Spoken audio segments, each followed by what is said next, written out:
Ya,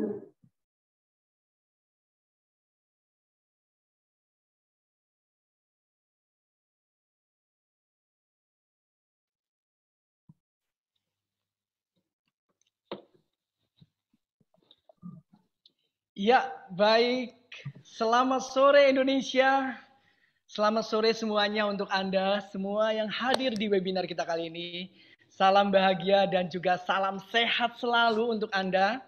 Kita berharap seluruh para peserta webinar kita kali ini benar-benar dalam kondisi yang luar biasa. Sehat semuanya ya. Baiklah, untuk Anda semuanya, senang sekali saya Devi Padiangan menemani Anda dalam acara webinar kita kali ini.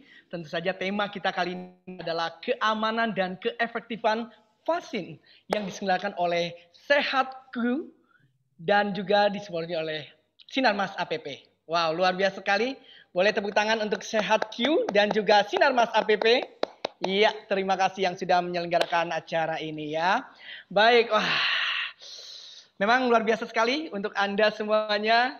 Kita, oh ya sebelumnya nih, saya juga mengucapkan minal aidin, wal faidin untuk Anda yang tengah merayakan Hari Raya Idul Fitri ya. Walaupun berjarak selalu, karena kita untuk menjaga terus sehat, menjaga selalu agar kita terhindar dari semua musibah ini, kita terus menjaga silaturahmi ini tanpa putus walau melalui webinar kita kali ini ya. Oke, baik. Ya, sambil Anda di rumah dan juga mungkin Anda yang ada di kantor dan mungkin juga ada yang di tempat-tempat lain bergabung kita di sini. Dan pastinya yang jelas kita sama-sama tahu bahwa saat ini memang dunia sedang berlomba-lomba untuk menciptakan vaksin yang guna untuk tentu saja berguna untuk menangani dan juga tentu saja menolong semakin banyak korban jiwa dan tentu berpengaruh pada goyangnya perekonomian di tengah pandemi COVID-19 saat ini. Sungguh sangat disayangkan sekali ya, tapi apapun yang terjadi, ini sudah terjadi. Dan juga ada hawa yang luar biasa cukup menyegarkan kita, membuat kita lebih optimis lagi dengan ditentukannya juga diberikan kabar untuk Indonesia. Beberapa saat yang lalu Bapak Presiden Jokowi menyatakan bahwa vaksin sudah siap untuk diberikan. Dan kita semuanya beberapa orang juga yang sudah mulai merasakan dan juga sudah mulai mendapatkan vaksin yang luar biasa. Pastinya hari ini jelas sekali bahwa kita akan membicarakan tentu tentang keamanan dan keefektifan vaksin itu sendiri ya. Walaupun ya, meskipun demikian survei platform aplikasi Sehatku ini kepada pengguna tentang penggunaan vaksin di Indonesia ini menunjukkan bahwa masyarakat sangat menantikan bukti keamanan dan juga keefektifannya ya. Oke, sebelum pasti pertanyaannya adalah amankah atau berdasarkan apa ini yang benar-benar menjadi mungkin saat ini kegalauan kita semuanya ya. Aduh ini vaksin udah ada nih, aman enggak nih? Terus bagaimanakah? Wah, pokoknya banyak sekali pertanyaan di benak Anda atau juga pertanyaan di tetangga-tetangga Anda, rekan-rekan Anda.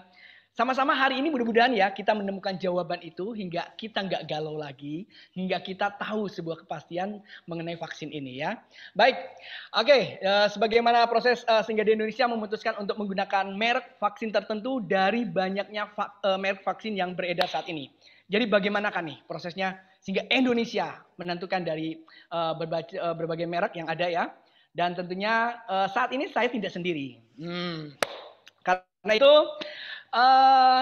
kita ingin tahu apakah vaksin tersebut saat ini aman dan efektif. Untuk lebih jelasnya, kami menghadirkan dua narasumber langsung pada sore hari ini. Yang pertama adalah Dr. Farah Anggraini. Wah, selamat sore dok. Iya. Halo dok, selamat sore. Semuanya. Aduh, kayaknya usia kita tidak jauh beda ya dok ya. Iya. Sehat ya dok ya? Ya. Sehat. Oh salah, pertanyaan saya adalah pasiennya sehat-sehat semua dok? Semoganya sehat semua ya. Amin. Oke, buat Anda semua para peserta webinar ini Dr. Farah Anggraini ini merupakan dokter atau juga medical konsultan dari Sehatku. Betul ya dok ya? Iya. Saya nyebutnya betul ya, Sehatku ya. Oke. Ya. Baik, dokter ini berpengalaman sekali. Oke, dokter Farah ini berpengalaman dalam bidang pelayanan medis tentunya, medis jaminan dan juga non jaminan, baik secara klinis maupun administratif ya. Berdedikasi tinggi pastinya, mengedepankan pelayanan yang berkesinambungan dan tentunya ini luar biasa, sudah malang melintang di berbagai pelayanan medis di Indonesia. Luar biasa. Oke, dalam kesempatan kali ini Dokter Farah akan memaparkan mengenai vaksin dan keamanan vaksin bagi masyarakat Indonesia. Betul ya, Dok ya? Iya, oke. Sip, baik. Dan berikutnya, oke, hadir juga bersama kita di sini yaitu Dr. Vina Liliana. Oke, selamat sore dokter. Halo, selamat siang semuanya. Iya, dokter. Waduh, luar biasa. Lagi di kantor nih, lagi praktek nih. Oke. Lagi di rumah. Oh, lagi di rumah ya. Oke, pas banget ya kita akan ngobrol-ngobrol ya. Oke, Ya. Dr. Vina ini adalah merupakan lulusan dari Universitas Kristen Maranatha dan sudah berpengalaman pastinya di berbagai rumah sakit swasta di Indonesia. Dalam kesempatan ini, Dr. Vina akan memaparkan mengenai keefektifan dan jenis-jenis vaksin yang saat ini beredar. Betul ya, Dok ya? Ya. Oke, betul. karena Ya. ada beberapa kan ya, ada beberapa yang memang sudah ada dan tentu saja nanti dokter akan memaparkannya ya. Oke, baiklah kalau begitu semuanya siap dan Anda semuanya silakan memperhatikan dari acara ini. Mungkin kalau zaman 90 80-an itu ada sersan ya, Dok ya. Dokter Farah mengalami nggak sersan itu? Serius tapi santai. Ah, itu sersan ya. Oke. Kalau saya maunya mayor ya. Mayor itu artinya mari kita ngobrol. Oke, baik untuk semua para peserta ya. Kita akan dengarkan sama-sama ya. Oke, kita akan mendengarkan sama-sama. Nanti kami akan membuka termin untuk pertanyaan ya. Oke, jadi bersiap-siap. Tapi kita mendengarkan dulu presentasi dari dokter ini ya. Oke, kalau gitu kita langsung saja kepada yang pertama adalah Dokter Farah Anggreni untuk memberikan materi. Waktu dan tempat kami persilakan, Dok. Oke, selamat siang semuanya. Saya Dokter Farah, bagian dari telemedicine Sehatku. Di sini memang saya akan menjelaskan sedikit tentang vaksinasi dan keamanan vaksin itu. Kan sekarang lagi hits banget ya. Vaksin sudah mulai beredar, tapi sebenarnya aman nggak sih sebenarnya seperti itu ya? Nanti akan saya jelaskan sedikit dan nanti akan Dokter Vina jelaskan sedikit ya. Oke, saya mulai aja langsung untuk keamanan vaksin. Next. Oke. Ada pertanyaan, sebenarnya vaksin itu apa sih? Tuh. Vaksin itu sebenarnya adalah zat yang dia memang dibuat berisikan senyawa yang menyerupai salah satu penyakit. Misalnya dalam hal ini adalah COVID. Berarti zat itu adalah yang menyerupai penyakit virus ini atau memang virus yang sudah dimatikan. Gunanya adalah untuk membuat agar tubuh ini kebal terhadap penyakitnya. Jadi kalau misalnya kita sudah punya istilahnya sudah punya vaksinnya nih, sudah punya virusnya nih, jadi begitu kita ada infeksi itu tubuh tuh oh iya ini sudah ada nih, berarti kita timbulkan gejala atau tidak sama sekali menimbulkan gejala seperti itu. Itu gunanya vaksin ya. Oke, lalu next. Oke, terus ada pertanyaan, kenapa sih perlu vaksin? Gitu. Pertama, tadi yang seperti saya sudah sampaikan, vaksin itu untuk membentuk kekebalan tubuh. Jadi virus yang sudah masuk, karena ini kan virus COVID ini sudah lama ya, sudah masih baru, sama sekali belum ada dan bisa bermutasi segala macam. Untuk itu kenapa kita perlu vaksin? Agar tubuh kita sudah tahu ketika ada infeksi, tubuh itu tidak menimbulkan gejala yang terlalu berat atau malah tidak menimbulkan gejala sama sekali. Jadi dan tidak menularkan kepada orang lain. Itu gunanya vaksin. Terus selain melindungi diri sendiri, tentunya kita juga melindungi keluarga. Terutama untuk orang-orang yang tidak bisa divaksin, ya. Itu gunanya juga. Terus dengan kita divaksin, itu berarti kita juga mengurangi atau mengatasi pandemi ini, di mana karena pandemi ini pasti roda perekonomian itu sedikit menurun ya. Pokoknya amburadul lah istilahnya ngomongnya gitu. Nah, dengan adanya vaksin ini, pandemi bisa teratasi sehingga kita bisa membangkitkan kembali roda perekonomian dan bisa berjalan seperti sedia kala. Seperti itu. Oke, next. Oke, terus ada yang pertanyaan ya, jadi yang di Indonesia itu vaksinnya apa aja ya gitu. Jadi pemerintah sudah memberikan ada 7 vaksin, tapi yang baru beredar sekarang, yang baru ready saat ini adalah 3 vaksin, yaitu AstraZeneca, lalu Sinovac, dan yang terakhir yang baru saja datang itu Sinopharm. Nah, dia vaksin-vaksin ini itu berbeda dari bahannya. Kalau untuk AstraZeneca, dia menggunakan virus yang mirip. Jadi dibuatlah suatu virus, diambil, disuntikan. Nah, itu biar vaksin COVID-nya itu seperti tahu gitu. Kalau untuk yang Sinovac dan Sinopharm itu adalah virus COVID yang sudah dimatikan. Jadi dia tidak akan menimbulkan gejala, tidak akan menimbulkan efek samping dan tidak akan menyebarkan virus. Jadi gunanya adalah biar kita tahu begitu ada infeksi kita udah tahu nih. Jadi udah nggak bakal ada gejala lagi atau gejalanya paling cuma ringan-ringan aja dan tidak menularkan seperti itu. Nah, Sinovac dan Astra itu sekarang sudah beredar dari mulai kalau nggak salah udah mulai Januari ya, itu sudah mulai di tenaga medis dan lansia. Dan program pemerintah itu akan mencanangkan yang namanya vaksin gotong royong. Jadi vaksin gotong royong ini gunanya itu biar semakin banyak orang yang divaksin, karena target kita adalah 188 juta. Di mana sekarang ini baru ada 20 juta orang yang tervaksin. Jadi kan dengan adanya vaksin gotong royong atau vaksin mandiri, ini kita harapannya lebih meningkatkan lagi tingkatan vaksin seberapa ya gitu. Terus ada lagi vaksin, kita punya vaksin merah putih atau vaksin yang memang kita produksi sendiri, tapi ini masih dalam proses di Bio Farma itu masih dalam penelitian, jadi belum masuk uji klinis. Jadi diharapkan Indonesia bisa membuat vaksin sendiri di akhir tahun ini, semoga ya. Oke, next. Next. Halo. Next. Oke. Ya, ini jadi vaksin ya gitu. Jadi pasti yang namanya vaksin baik kita bikin sendiri atau vaksin dari luar itu semua pasti mengalami yang namanya uji klinis.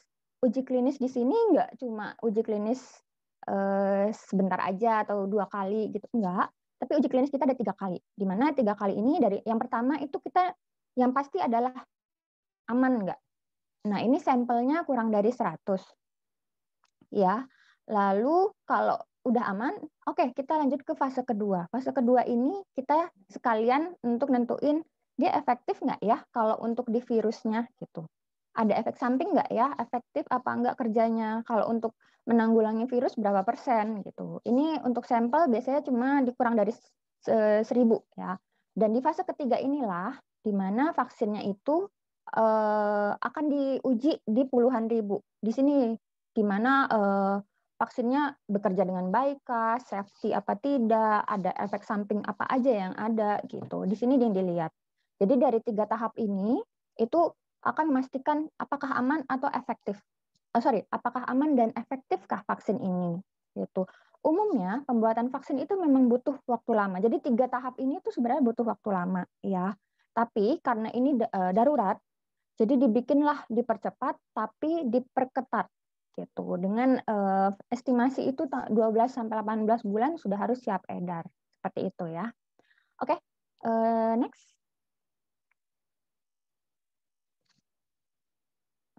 Oke. Ini tahapan di Bio Farma ya. Jadi Bio Farma itu adalah lembaga kesehatan yang ditunjuk pemerintah untuk memberikan menyebarkan vaksin, membuat vaksin atau memproduksi vaksin. Nah, ini mulai dari pemeriksaan vaksinnya, terus kita juga harus preklinis dulu, uji preklinis dulu. Terus ada fase 1, fase 2, fase 3 seperti yang tadi sudah saya jelaskan. Setelah itu belum bisa disebarkan juga karena kita harus yang namanya mendaftarkan ke BPOM. Jadi kalau BPOM belum ACC, vaksin itu tidak bisa dikeluarkan ke masyarakat ya. gitu. Begitu BPOM ACC, oke, ini oke, safety-nya oke, efektifnya lebih dari 60% sesuai WHO, itu bisa disebar ke masyarakat. Itulah, jadi inilah yang sudah disebar, yaitu Astra, terus Sinovac dan Sinopharm untuk kemudiannya. Oke, next. Oke, vaksin ada efek sampingnya? Ada. Semua vaksin itu ada efek samping, ya. Tapi apakah dia akan menimbulkan efek samping di semua orang? Belum tentu. Jadi ada yang bisa timbul, ada juga enggak. Ini bapak-bapak dan ibu-ibu bisa lihat nanti di website kami, ada di bagian tes kesehatan, apa aja sih efek samping vaksin yang bakal akan dirasakan gitu ya. Oke, next. Saya jelaskan untuk efek sampingnya. Nah, efek samping itu bisa juga dimasukkan dalam KIPI. Pasti ada yang mungkin ada yang pernah tahu ya atau pernah dengar tentang KIPI. KIPI itu apa sih? KIPI itu KIPI itu adalah kejadian ikutan pasca imunisasi. Jadi reaksi setelah vaksin yang dilihat dalam 28 hari. Ya, apa sih reaksinya di tubuh? Misalnya pada orang ini nggak ada reaksi apa-apa, oke, nggak masalah. Tapi ada juga yang misalnya bengkak, terus kemerahan di daerah yang disuntik. Biasanya paling sering ini demam atau enggak nyeri otot. Jadi sering kayak pegel-pegel, linu-linu, badannya lemas. Itu nggak masalah, itu biasanya bisa dikasih parastamol atau kompres hangat aja. Tapi ada juga yang bisa nimbulin reaksi alergi atau misalnya reaksi yang lebih parah, misalnya gatal, sesak napas, atau pingsan. Nah, untuk yang reaksi lebih parah ini, itu biasanya perlu pelaporan ke petugas medis. Jadi kalau misalnya nanti sudah divaksin, bapak-bapak dan ibu-ibu akan menerima kartu vaksinasi. Di dalam kartu vaksinasi itu nanti ada nomor petugas medis. Jadi kalau misalnya bapak-bapak dan ibu-ibu setelah vaksin kok kayak gatal-gatal ya, atau misalnya agak sesak napas, atau misalnya ada linunya terlalu parah, pakai parastamol tidak membaik, itu bisa laporkan ke nomor petugas medis, nanti akan kita laporkan untuk KIPI dan ditindaklanjuti. Seperti itu ya. Oke, next. Oke, ini yang pertanyaannya. Lalu siapa aja yang boleh vaksin? Pastinya orang sehat ya. Oke, 1 orang sehat, 2 orang dengan faktor komorbid. Faktor komorbid adalah orang-orang dengan misalnya punya riwayat sakit tekanan darah tinggi, gula darah tinggi, misalnya punya alergi, atau misalnya penyakit lainnya, itu boleh, tapi harus terkontrol. Dan misalnya saat diperiksa, nanti kan kalau untuk vaksin akan diperiksa ya, secara diperiksa itu tekanan darah. Kalau tekanan darahnya lebih dari 180/110, itu bisa ditunda. Gitu. Karena batas kami adalah 180/110 ya. Oke, kalau untuk penderita HIV boleh nggak ya dok? Boleh. Boleh divaksin dengan catatan penggunaan obat HIV-nya teratur, serta ada pemeriksaan darah yang memenuhi kriteria. Jadi biasanya kalau untuk penderita HIV itu harus konsul dulu dengan dokter yang memeriksa agar mendapatkan surat kelayakan untuk vaksin. Ya. Terus kalau misalnya saya punya alergi obat atau alergi makanan, boleh nggak saya vaksin? Boleh, karena ini bahannya berbeda, ya. Jadi karena kita ini kan vaksin baru ya, jadi belum ada sama sekali data tentang alergi, boleh divaksinkan. Kalau misalnya nanti ada timbul alergi dan ternyata itu karena vaksin, itu biasanya cuma dosis keduanya tidak diberikan, gitu. Ya, oke. Itu untuk faktor komorbid. Untuk lansia boleh dengan pertanyaan khusus, nanti ada tambahannya. Ibu menyusui untuk yang lagi program hamil itu boleh. Kalau untuk ibu hamil sampai saat ini masih ditunda ya, menunggu penelitian selanjutnya. Terus penyintas COVID. Jadi penyintas COVID adalah orang yang sudah pernah terkena COVID. Biasanya boleh vaksin 3 bulan setelah dinyatakan sembuh ya. Karena biasanya kalau kurang dari 3 bulan, antibodinya masih ada. Gitu. Oke, next. Jadi pasti ada pertanyaan, saya nggak mau vaksin deh dok, bahaya nggak ya gitu. Jadi kalau misalnya kita tidak vaksin gimana nih? Pastinya satu, rentan terinfeksi virus ya, karena kita nggak kenal sama virusnya, tubuhnya nggak kenal dengan virus karena tidak divaksin, jadinya pasti akan menimbulkan gejala. Terus virus itu biasanya bisa bermutasi ya. Bisa bermutasi kalau misalnya kita tidak punya pengenalnya di dalam tubuh, jadi kita tidak tahu dia akan menimbulkan efek yang lebih parah atau lebih gejalanya lebih parah yang malah nanti menimbulkan keluhan yang lainnya seperti itu. Lalu, kalaupun misalnya kita terinfeksi terus tidak vaksin, tapi imunnya kuat, kan nggak ada gejala nih. Tapi kan orang lain, misalnya keluarga atau lansia yang memang tidak bisa ikut vaksin, itu kan juga ikut sama kita. Itu berpotensi untuk terkena atau terinfeksi virus. Jadi itu kenapa kita kalau tidak vaksin bahayanya adalah seperti itu. Seperti itu. Oke, untuk next lagi. Oke, itu dari saya. Jadi sebisa mungkin ayo kita lindungi diri dan keluarga dengan vaksinasi biar tubuh kita itu kenal dengan virus yang baru ini agar kita bisa mengatasi pandemi dan roda perekonomian kita bisa kembali lebih berjalan dengan sempurna, terus kita juga bisa untuk pergi kemana aja, jadi bisa mudik ya untuk kedepannya, gitu. Oke, itu dari saya. Oke, Dokter Farah, terima kasih. Wow. Oke dok, ini tadi sempat ya, cukup gini ya, cukup cepat juga dokter menjelaskan, tapi tegas dan lugas juga, sehingga dari informasinya yang dokter berikan juga kayaknya memang padat sekali ya dok ya. Iya. Oke, ada yang gini, ada memang, jadi kalau saya bisa lihat nih, kalau saya bisa, sorry bukan menurut kesimpulan sih, jadi memang ini memang disarankan untuk tetap vaksin kan ya, divaksin ya dokter kita. Iya benar. Oke, jadi nggak ada lagi alasan untuk, aduh aku nggak mau nih, atau nggak mau karena takut ini nggak ya dok ya. Iya benar, karena Oke. kita juga nggak melindungi diri sendiri, tapi juga orang lain. Gitu. Orang lain ya, berarti ya betul. Ini tapi yang biasanya yang mengenai ketakutannya biasanya kita nih, apalagi orang-orang Indonesia biasanya gitulah. Ketakutannya adalah, aduh nanti habis divaksin atau disuntik nih pasti akan begini, akan panas lah, akan sakit ini, akan apa segala macam ya. Efek samping sebenarnya pasti akan terjadi, pasti tapi berbeda-beda ya dok ya. Iya benar. Oke, tapi tadi pun juga dokter menjelaskan bahwa memang kalaupun ada ini ya, ada datanya, ketika itu memang diakibatkan oleh vaksin, nanti akan ini kembali ya. Oke dok.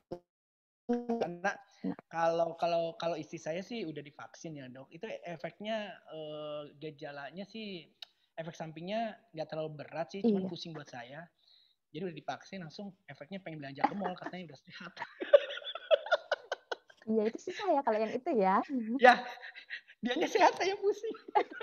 Oke baik, hanya sharing. Oke baik dokter. Tapi ini pasti banyak pertanyaan yang akan disampaikan oleh para peserta webinar kita kali ini ya, Dokter Farah ya. Oke, kalau gitu kita akan langsung mendengarkan penjelasan yang kedua nih ya. Oke, penjelasan yang kedua nih. Oke, sekali lagi untuk Anda yang mungkin juga baru bergabung ya, atau mungkin dari tadi bergabung bersama kami di sini. Inilah dia webinar kita kali ini. Dan tentu saja kita akan memberikan kesempatan berikutnya adalah Dr. Vina. Ya, Dr. Vina apakah sudah bergabung? Oke, yes. Ya. Oke. Selamat siang Bapak Ibu sekalian. Iya, oke. Nah, ini dia Dr. Vina. Selamat siang, Dok. Selamat siang. Iya, Dok. Tadi sudah menjelaskan Dr. Farah ya mengenai harus wajib kudu divaksin tuh ya. Nah sekarang mengenai vaksin itu sendiri nih, pasti dokter yang lebih mengetahui dan bisa menjelaskan kepada para peserta webinar kita kali ini. Sudah siap dok ya? Sudah. Oke, kalau gitu silakan dok. Ya, silakan slide-nya. Oke, sebentar ya. Nah, slide-nya udah persiapkan ya? Oke, sudah siap ya? Silakan.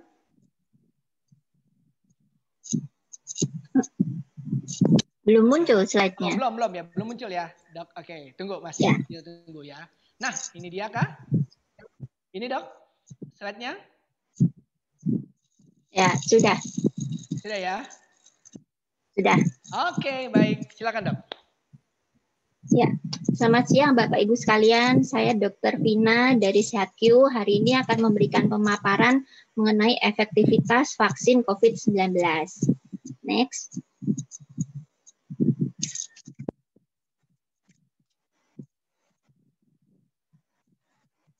Ya. Jadi seberapa efektif sih vaksin corona ini? Jadi sebelum kita tahu efektivitasnya seberapa, kita harus lebih dahulu tahu vaksin corona itu apa. Next.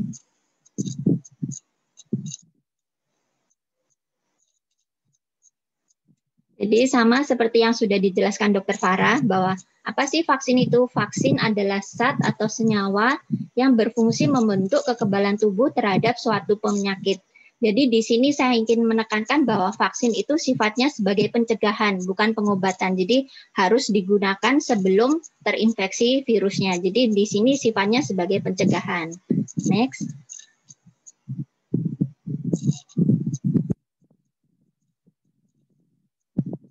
Saat ini di Indonesia sendiri nantinya akan datang 7 vaksin.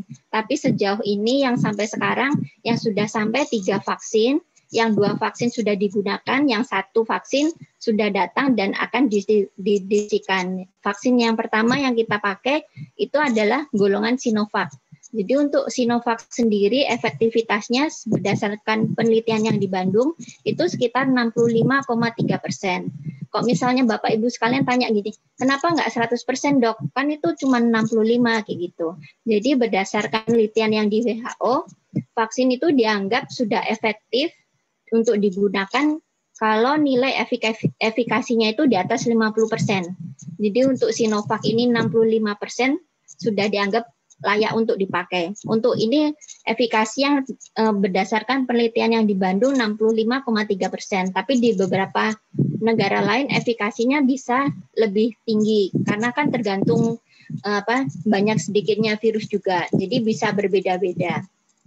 Sedangkan untuk vaksin yang kedua itu dari AstraZeneca, efikasinya sekitar 70%.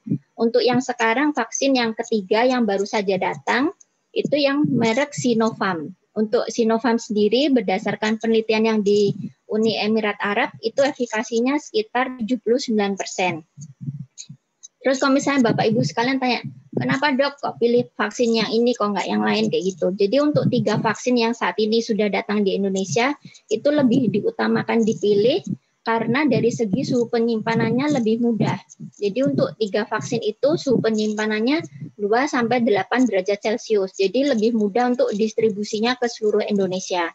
Kalau untuk vaksin yang Moderna atau yang Pfizer, itu suhu penyimpanannya sampai minus. Untuk Moderna sampai minus 20 derajat Celcius, sedangkan Pfizer sampai 75 derajat Celcius. Jadi untuk mobilisasinya ibaratnya butuh cold storage-nya tertentu. Jadi itu akan merepotkan nantinya. Saat ini yang sudah datang, yang 3 ini dulu karena untuk penyimpanannya lebih mudah. Jadi jangan sampai vaksinnya sampai di tempat tapi rusak, kan jadinya sia-sia. Seperti itu. Jadi kalau misalnya ada pertanyaan kenapa ini, kenapa itu, ini alasannya seperti itu ya.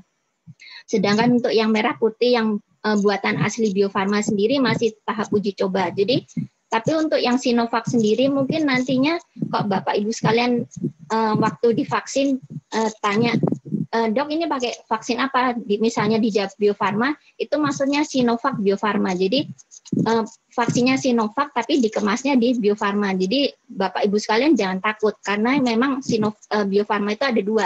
Sinovac Bio Farma dan Bio Farma sendiri itu yang nantinya merah putih tapi masih tahap penelitian.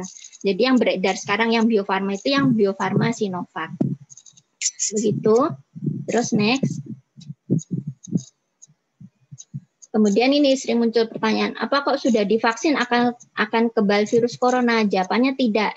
Jadi secara mudahnya itu bisa diibaratkan gini. Misalnya Bapak Ibu sekalian sudah divaksin corona, itu sebagai tameng. Jadi Bapak Ibu sekalian sudah punya tameng, seandainya virusnya masuk, menyerang, infeksinya, itu gejalanya nggak parah-parah banget. Berbeda dengan orang yang tanpa tameng.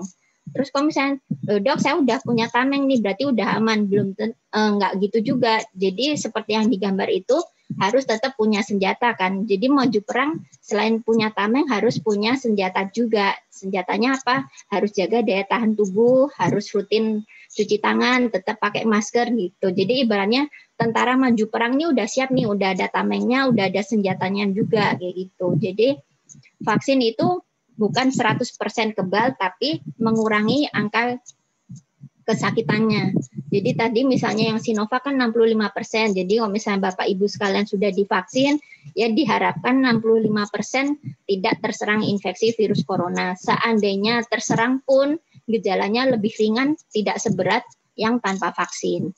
Jadi ibaratnya antara tameng dan senjata itu tadi untuk mudahnya. Next. Ini untuk kalau yang sudah terinfeksi corona masih perlu vaksin nggak, Dok? Kan saya udah sembuh nih, berarti antibodi saya kuat dong. Orang saya udah terbebas dari virus corona, berarti saya sukses. Jadi antibodi di dalam tubuh itu untuk yang antibodi terhadap virus corona itu dengan berjalannya waktu titernya, kadarnya juga akan menurun pelan-pelan. Jadi meskipun sudah pernah terinfeksi corona atau yang disebut penyintas tadi, itu tetap perlu divaksin. Jaraknya 3 bulan sejak dikatakan negatif. Jadi misalnya dikatakan negatifnya hari ini, jarak 3 bulan kemudian Bapak Ibu sekalian boleh vaksin. Kemudian sering juga muncul, Dok saya nanti bulan depan waktunya vaksin nih. Saya gimana kok vaksin corona bentar enggak gitu. Jadi misalnya Bapak Ibu sekalian habis vaksin atau akan vaksin dan sekarang mau divaksin corona, itu harus diberi jeda 1 bulan. Jadi biar virusnya tidak si vaksinnya tidak rancu kayak gitu. Jadi kok mau vaksin atau sudah divaksin vaksinasi yang lain kan banyak, ada yang influenza, pneumonia kayak gitu, itu harus diberi jarak 1 bulan. Next.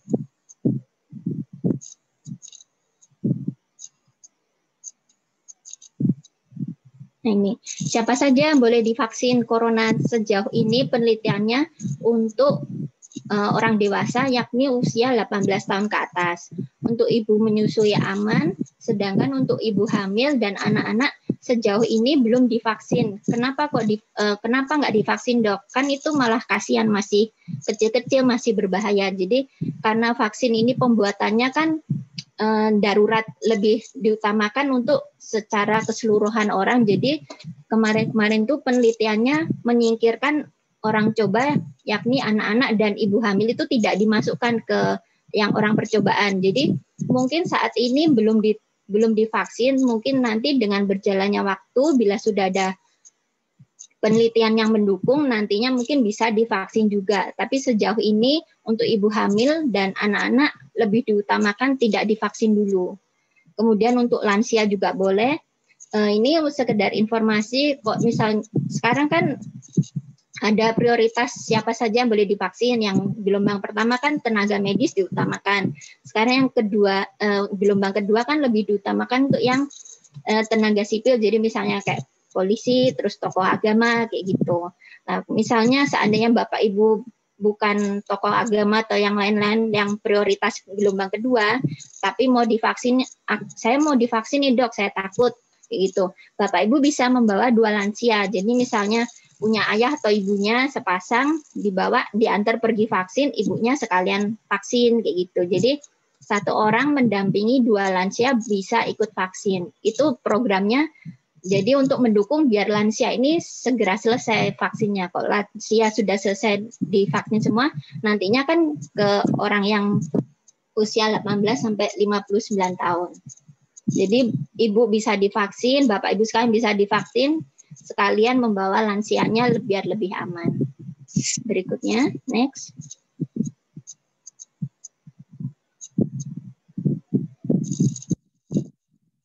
Nah, ini apa saja yang harus dipersiapkan sebelum vaksin? Jadi yang pertama pasti daftar dulu. Daftar dulu, cari infonya, bagaimana cara daftarnya. Kemudian seandainya Bapak Ibu sekalian punya penyakit penyerta, misalnya saya punya asma, Dok, punya penyakit paru, TBC dalam pengobatan, atau yang paling sering nih tekanan darah tinggi,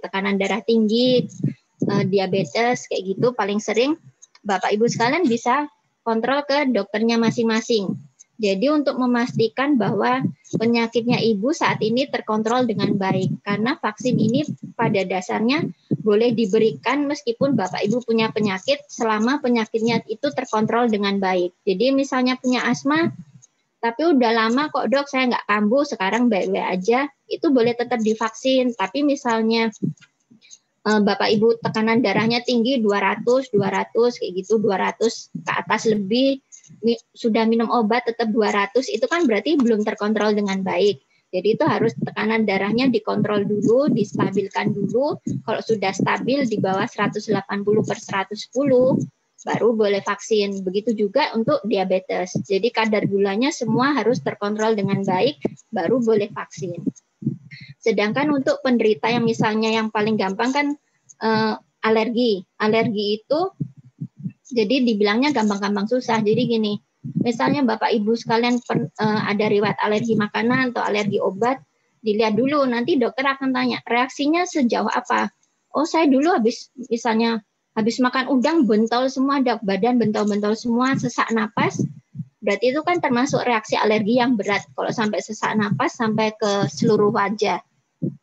Untuk pasien seperti itu boleh tetap divaksin, tapi vaksinnya harus di rumah sakit. Jadi nggak boleh kok misalnya kayak vaksin yang di tempat-tempat keramaian, misalnya kayak di mall kayak gitu nggak boleh, karena di mall kan fasilitasnya terbatas. Jadi seandainya sampai ibu divaksin, bapak ibu sekalian divaksin, sampai muncul reaksi alergi, meskipun di sana ada dokternya, tapi kan peralatan terbatas gitu. Jadi kok misalnya ada riwayat alergi berat sampai sesak napas, badan merah-merah semua, meskipun itu zaman dahulu kala, Bapak Ibu boleh divaksin tapi harus di rumah sakit. Jadi pastikan itu kayak gitu. Jadi Bapak Ibu harus mengenali dirinya sendiri, jangan sampai udah ngantri lama-lama nyampe di mall, nyampe di tempat vaksinnya, ditanya-tanya dokternya, wah ini nggak bisa Bu, ini harus di rumah sakit, kayak gitu kan jadinya sia-sia. Slide-nya.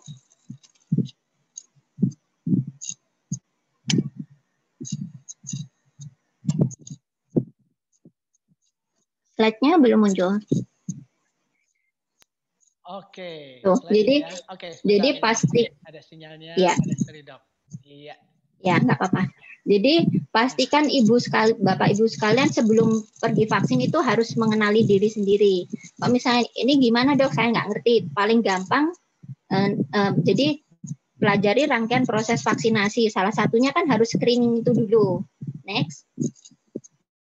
Jadi Bapak Ibu harus tahu nantinya itu kalau datang dokternya bakal nanya-nanya apa aja sih. Jangan sampai sudah nyampe di tempat ngantri nunggu lama, akhirnya pulang dengan tangan kosong.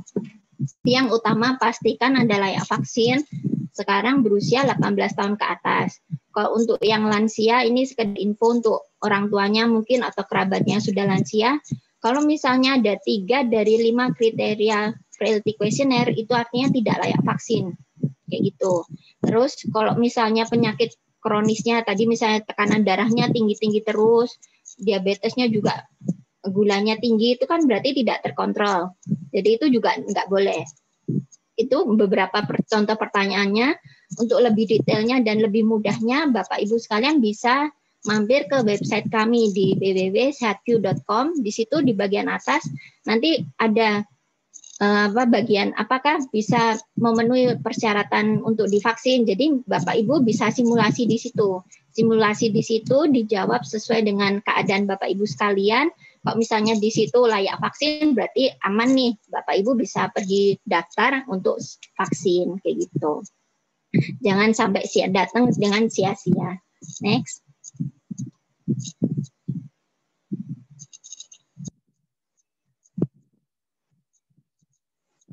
Ya, jadi misalnya nih Bapak Ibu sekalian udah vaksin, udah berhasil divaksin kan, senang. Jadi nantinya di tempatnya vaksin itu Bapak Ibu habis setelah divaksin akan diobservasi dulu selama 30 menit. Selama 30 menit itu ada reaksi atau enggak. Kok misalnya enggak ada reaksi berarti aman nih, boleh pulang. Tapi di rumah Bapak Ibu sekalian harus tetap memantau sendiri di rumah, kan dokternya enggak selalu ada kan. Itu jadi kalau misalnya muncul badan di bekas suntikan pegal-pegal itu wajar. Jadi lapar, jadi ngantuan itu reaksi yang wajar. Agak-agak pusing sedikit itu reaksi yang wajar. Terus reaksi yang nggak wajar yang gimana dok?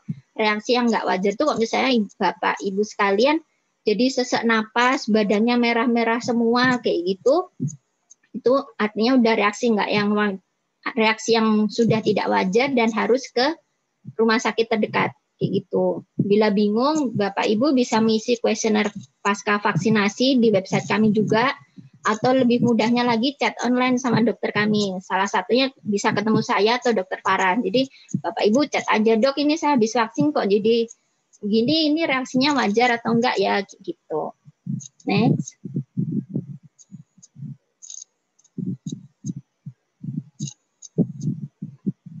Nah, udah vaksin, jangan lupa balik. Jadi vaksin pertama sudah berhasil, jangan lupa balik untuk vaksin kedua. Jadi untuk yang Sinovac itu jeda waktunya sekitar 28 hari. Sedangkan untuk AstraZeneca 12 minggu, dia rentangnya lebih lama. Yang untuk Sinovac yang barangnya baru datang ini sekitar 21 hari atau 28 hari nantinya. Jadi setelah vaksin nanti Bapak Ibu akan dapat kartu. Kalau misalnya nggak dapat kartu pun nanti akan dapat pemberitahuan bahwa oh ini Bapak Ibu sekarang udah divaksin nih, sudah dapat SMS bahwa itu sertifikatnya di situ. Jadi pastikan saat mengisi pendaftaran pastikan nomor teleponnya benar yang tercantum karena sertifikatnya nanti akan di SMS-kan di situ. Gitu. Next. Nih gini.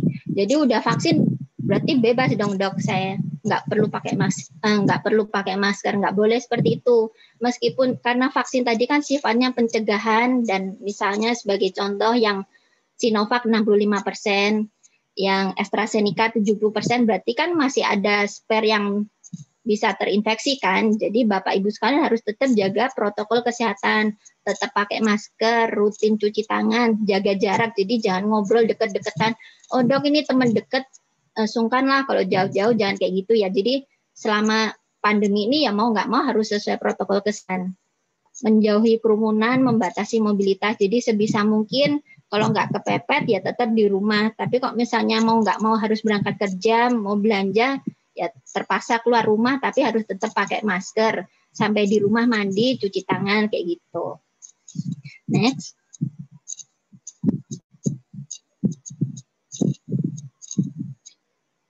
Ya, jadi prinsipnya tak kenal maka tak kebal. Vaksin melatih tubuh untuk kenal, lawan, dan kebal dari penyakit-penyakit seperti virus atau bakteri. Sekian yang bisa saya sampaikan. Terima kasih. Iya, baik. Terima kasih Dokter Vina. Wow, ya. Oke, itu tadi sedikit penjelasan. Bukan sedikit sih, banyak sekali penjelasan ya. Saya tak kebal nih. Saya harusnya bintang iklannya saya ya, Dok ya. Oke ya, baik. Nah, Dok, jadi dari Dokter Farah dan juga Dokter Vina kali ini artinya intinya kalau saya menangkap bahwa ini vaksin ini sangat perlu sekali, penting sekali ya, Dok ya. Itu yang paling sangat utama dan juga ayo semangat untuk divaksin untuk semuanya. Jadi jangan ragu, jangan takut. Apalagi walaupun banyak sekali merek-merek yang akan hadir, tapi 3 yang memang sudah hadir di Indonesia ini dan juga kita percayakan langsung ya. Walaupun jadi akhirnya juga aduh aku pengen yang itu milih, aku pengen yang ini milih. Nggak bisa juga ya dok ya, karena memang sudah sudah diperuntukkan. Oke, untuk semua para peserta webinar yang ada di sini, luar biasa nih. Saya juga sempat ini bener loh dok. Saya cuma karena saya dapat jadwal nih, saya udah dapat jadwal untuk vaksin. Hanya saya ngobrol-ngobrol, berangkat nggak nih? Nanti berangkat nggak nih? Gitu. Jadi harus berangkat. Ya, ini salah satunya luar biasa nih, acara ini membuat memotivasi saya untuk harus berangkat nih ya. Oke, dan ternyata nggak cuma saya yang ada yang pertanyaannya. Ini pertanyaannya banyak sekali di Q&A ini, banyak sekali yang bertanya nih. Jadi tapi mohon maaf nih, kita hanya membacakan beberapa saja ya, karena waktu yang terbatas sekali ya. Jadi nanti kalau misalnya pertanyaannya belum sempat dijawab atau masih ingin bertanya, jadi tadi dokter juga memberikan informasi ya, silakan menghubungi atau juga silakan nanti chat langsung dokter ya melalui aplikasi Sehat Q ya. Betul ya dok ya? Iya. Oke, ya, itu dia. Jadi nggak usah khawatir. Biasanya gitu kan, kalau kita nih ketemu dokter, bawaannya tuh nanya mulu. Bawaannya tuh pingin nanya terus ya dok ya. Oke, baik. Ini kita akan mulai ya dok ya. Nggak tahu, kita akan coba saya pilah-pilah dulu nih ya. Banyak banget nih ya. Tapi saya juga kasih informasi nih dok. Ini luar biasa. Yang peserta webinar kita kali ini banyak sekali yang hadir. Dan salah satu juga sahabat-sahabat saya yang ada di Indonesia ini juga barusan ngechat saya. Tiba-tiba katanya, hai ada Kak Devri. Ya, ini ada sahabat saya ya, Papa Joshua di Malang. Tuh, di Malang. Papa Joshua apa kabar? Wah, juga sahabat saya yang lainnya ya. Wah, senang sekali saya ya. Oke, Dok. Pertanyaan pertama adalah dari Ahmad Bohori. Nah, maaf, izin bertanya. Oh, oke. Apakah jika sudah divaksin akan bebas atau kebal akan virus corona? Oke, ini tadi mungkin sempat ada yang dijawab ya, ada diterangkan ya dok ya. Cuman ditekankan lagi deh dok. Ya. Siapa yang bisa menjawab? Ya. Jadi tadi sesuai yang di slide saya bahwa di vaksin itu bukan 100% kebal karena tadi efektivitasnya kok misalnya Sinovac 65% yang untuk AstraZeneca sekitar 70% kayak gitu ya. Jadi bukan berarti kebal 100%, tapi seperti yang tadi saya bilang bahwa vaksin itu seperti tameng. Kok sudah bak tameng apa nggak perlu bak senjata? Ya tetap perlu bak senjata kan. Masa tentara perang cuma modal tameng doang kayak gitu. Jadi meskipun sudah punya tameng harus tetap jaga daya tahan tubuh sendiri. Selain pakai masker, Bapak Ibu sekalian juga harus jaga daya tahan tubuh. Caranya cukup tidur harus pasti. Terus makannya yang benar. Sebisa mungkin kalau pagi itu berjemur. Jadi kena sinar matahari itu kan baik untuk vitamin D kayak gitu. Yang utama itu jangan begadang kayak gitu. Dan harus rutin olahraga kayak gitu. Oke. Caranya simple tapi penerapannya susah. Iya, benar dok. Ya memang. Tapi intinya adalah tidak menjamin. Artinya bukan tidak menjamin. Artinya bukan berarti kita terbebas ya. Kita tetap waspada, tetap menjaga diri kita ya dok ya. Karena ya kalau nggak salah nih, kalau corona ini kan kayak mantan gitu ya dok ya. Tidak terlihat tapi menyakitkan. Iya. Betul. Oke dok. Ini pertanyaan berikutnya dari Anonymous. Oke, Anonymous nih. Jika ternyata kita OTG, oh ini penting dok. Kita nih OTG nih. Dan kita tidak tahu nih, apakah aman nggak kalau kita divaksin. Nah kita nih OTG nih. Ya mungkin ngerti lah dok. Kita aman nggak? Kita nggak tahu nih. Silakan. Oke, ya kalau misalnya, karena kan OTG itu pasti nggak ada yang tahu ya, nggak ada gejala gitu kan, nggak ada gejala, terus nggak ada gejala, jadi kan kita nggak bakal periksa juga ya, nggak bakal swab atau apa gitu. Itu aman aja untuk divaksin. Jadi ada dari bagian Kemenkes bilang kalau misalnya memang sudah OTG, tapi karena kita tidak tahu dan saat screening itu lolos, karena kan nanti kalau kita vaksin ada screening ya. Karena kita tidak tahu untuk OTG, tekanan darah, terus ya seperti itu. Terus kalau misalnya habis dari mana atau misalnya ada riwayat apa yang memang berpotensi untuk OTG, tapi ternyata lolos, ya itu aman-aman aja untuk divaksin. Gitu. Oke. Dan tadi juga ada sempat Dr. Vina yang menegaskan ya, kalau misalnya kita memang sudah, artinya bukan sudah yakin sih, kita ini punya riwayat alergi, kita punya riwayat sesak napas, itu dianjurkan vaksinnya di rumah sakit ya. Itu yang benar-benar untuk ini ya, untuk menjaga. Oke, baik. Berikutnya nih, masih ada pertanyaan berikutnya nih. Apakah setelah divaksin masih bisa menular kepada orang lain bila terpapar COVID-19? Ya, jadi bisa tetap menularkan karena si vaksin itu kan ceritanya merangsang antibodi. Jadi merangsang antibodi supaya bila terpapar virus corona reaksinya tidak parah. Tapi bukan berarti tidak bisa terpapar. Jadi meskipun sudah divaksin dan suatu saat terinfeksi corona tetap bisa menularkan ke orang lain. Makanya meskipun sudah vaksin ya harus tetap protokol kesehatan kayak gitu. Kalau misalnya seandainya sudah divaksin terinfeksi virus ya harus tetap pakai masker, berobat sesuai aturan kayak gitu. Kok misalnya yang gejala ringan kan boleh isolasi mandiri di rumah. Jadi di rumah ya harus tetap pakai masker, sebisa mungkin jangan kontak dengan keluarga yang lain kayak gitu. Karena kan bukan nggak semua pasien harus di rumah sakit. Untuk pasien dengan gejala yang ringan dianggap tidak bahaya kan bisa isolasi mandiri di rumah selama fasilitasnya memenuhi kayak gitu. Jadi vaksin itu bisa meskipun sudah divaksin bisa menularkan ke orang lain. Gitu. Oke, baik. Tetap ya, ujung-ujungnya adalah ya artinya memang ini adalah berita gembira atau berita ya syukur kita ya bahwa ada vaksin yang sudah hadir, tapi bukan berarti kita menjadi jumawa gitu, menjadi bebas. Iya bebas ya tetap ya dok ya. Oke, kita senang ada vaksin, kita menjadi kebal, menjadi kuat, tapi kita tetap menjaga ini ya kegiatan kita pun juga dan juga kesehatan kita ya dok ya. Oke, dok masih ada nih. Kalau nih saya agak nggak ngerti pertanyaannya, mungkin dokter ngerti nih ya. Kalau punya anti imun seperti apa? Apakah bisa vaksin? Karena di presentasi tadi tidak disebutkan untuk yang punya anti imun. Maksudnya apa nih? Anti imun dok. Oh iya, iya itu mungkin maksudnya penyakit autoimun ya. Iya, mungkin ya, mungkin Jadi ya. untuk penyakit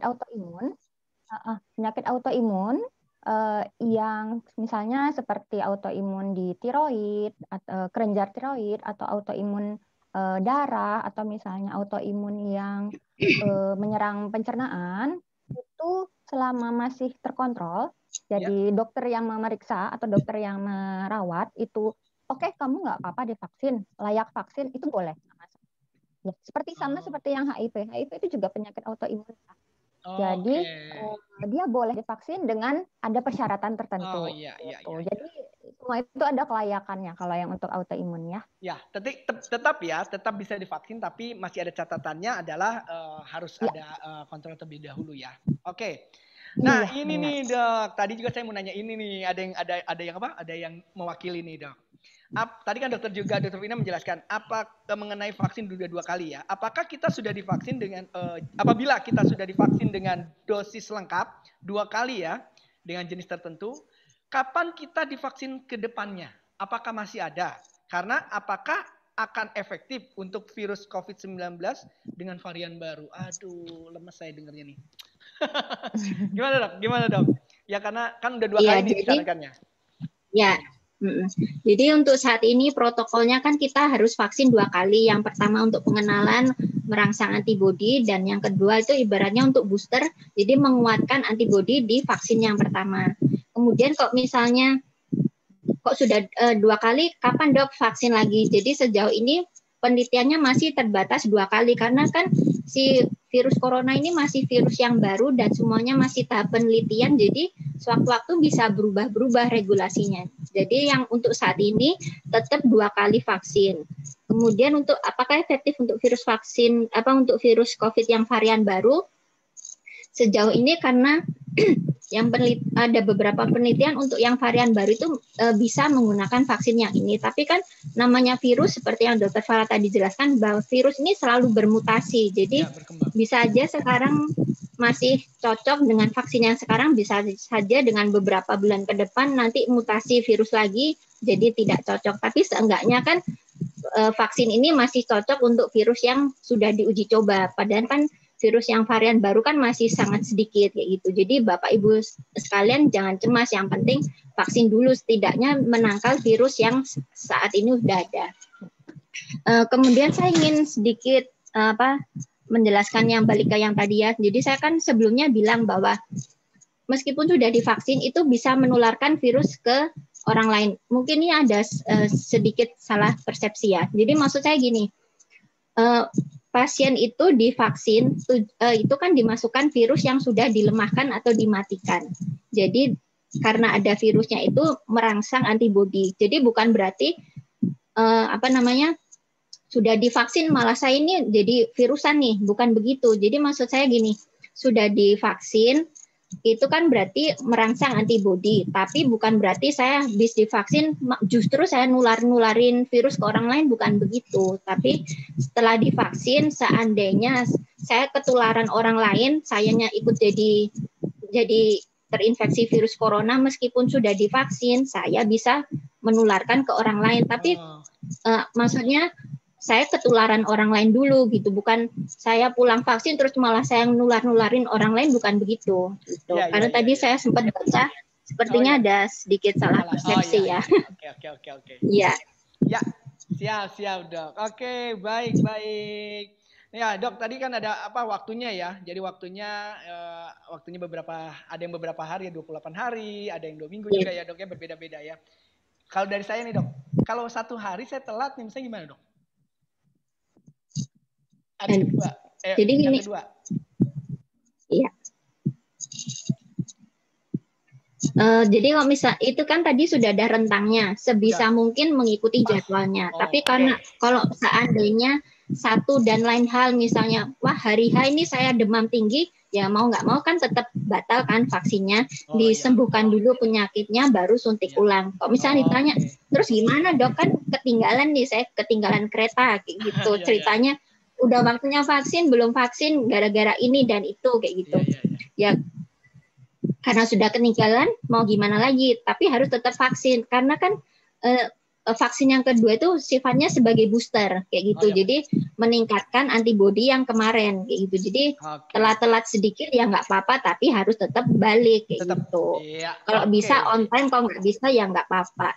Iya, dok nih lanjut nih pertanyaannya, melanjutkan yang tadi nih.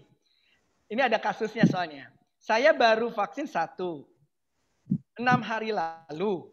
Saya ada rasa baru-baru ini imut-imut. Kok imut-imut? Oh, maksud nyut-nyut kecil. Kok imut-imut sih? Nyut-nyut kecil. Kalau imut-imut ya bagus lah gitu ya efeknya ya. Apakah ini efek dari vaksin? Terima kasih. Itu dia. Coba. Iya. Iya, itu paling sering yang saya temukan kalau di orang-orang yang vaksin, saya sendiri juga vaksin, itu emang rasanya tuh habis vaksin tuh kayak nyut-nyutan di daerah yang disuntik ya. Jadi suntik tuh rasanya nyut-nyutan. Ada yang ngantuk juga ya katanya misalnya. Iya benar, ada yang bisa ngantuk, ada juga yang jadi lapar gitu ya. Itu ada gitu. Selama misalnya dia tidak berkembang sampai 3 minggu, 4 minggu gitu, itu tidak masalah ya. Gitu. Tapi kalau misalnya sudah lebih dari 2 minggu, tidak ada salahnya untuk coba cek ke dokter atau misalnya chat dokter kami, boleh. Gitu ya. Iya, oke, siap. Jadi aman-aman aja ya kalau nyut-nyut. Ya. Mertua saya langsung katanya waktu vaksin pertama mertua saya langsung ngantuk. Saya ngantuk. Oh yaudah, waktu itu saya nganter kan. Yeah. Yang kedua sih enggak. Kenapa? Karena saya janjiin udah vaksin kita ke mall, Bu. Iya, enggak ngantuk. Ada alasannya ya. Oke, dok, kalau untuk ibu menyusui ini ada pertanyaan juga nih. Untuk ibu menyusui, bolehkah? Aman. Sampai ya? Saat ini dari Persatuan Dokter Kandungan, untuk ibu menyusui dan yang lagi sedang program hamil itu aman untuk divaksinasi. Oke, sip. Baik. Dan setelah vaksin tetap menyusui seperti biasa. Oh ya, oke. Setelah vaksin ya menyusui seperti biasa. Nah, oke. Ini sebenarnya banyak sekali loh pertanyaannya, Dok. Wah, ini kalau kita ngobrol atau tadi bilang mayor ya, mari kita ngobrol. Kayaknya sampai jam 4 pagi nih ya. Ya, ini mohon maaf sekali kita batasi ya pertanyaannya. Sekali lagi kalau ingin bertanya, yang lebih lanjut banyak sekali tuh ya, apakah dampaknya atau bagaimanakah. Ini silakan juga ya mengunjungi dari webnya dari Sehatku ya, mengenai langsung ke dokter ya.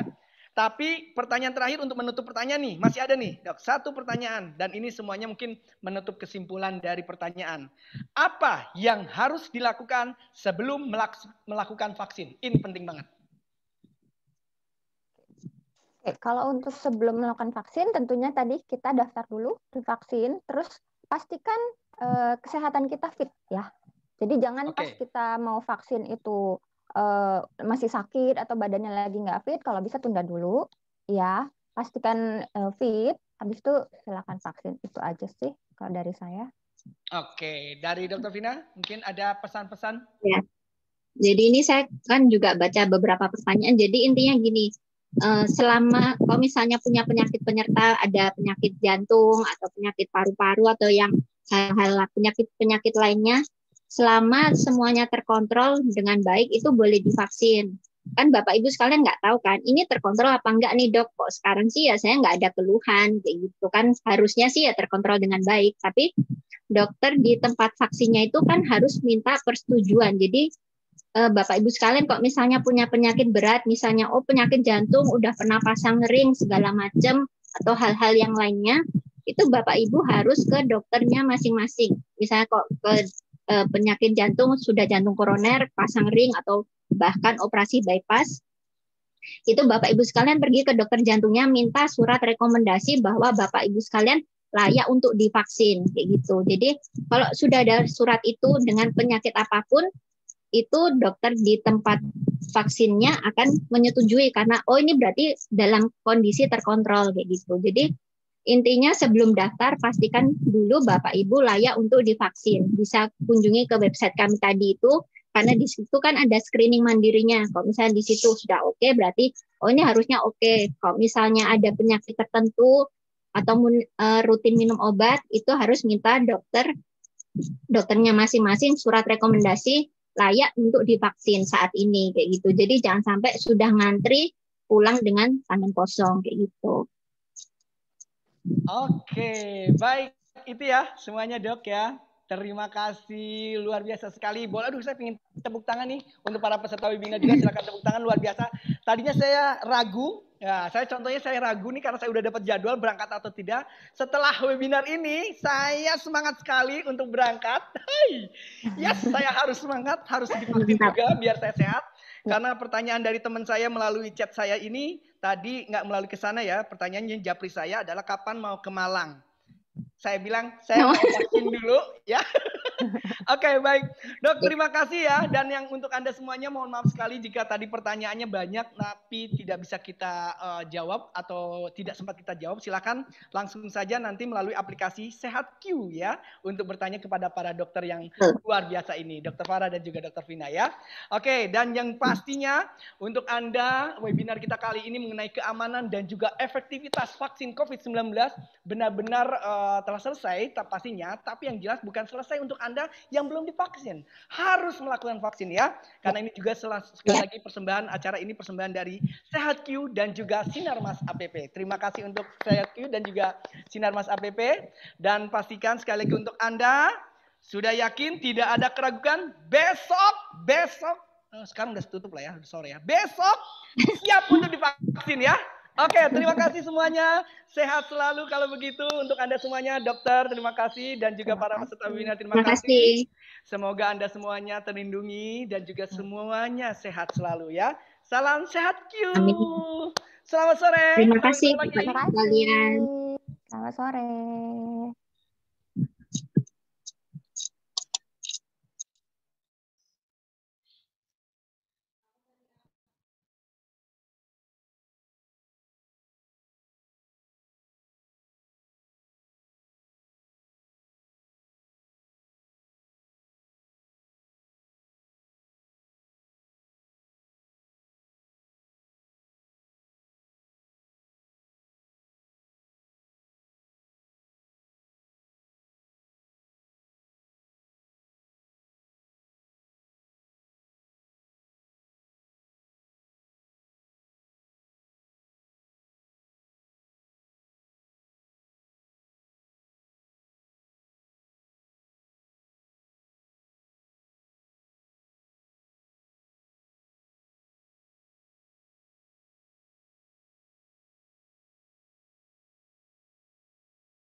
kasih.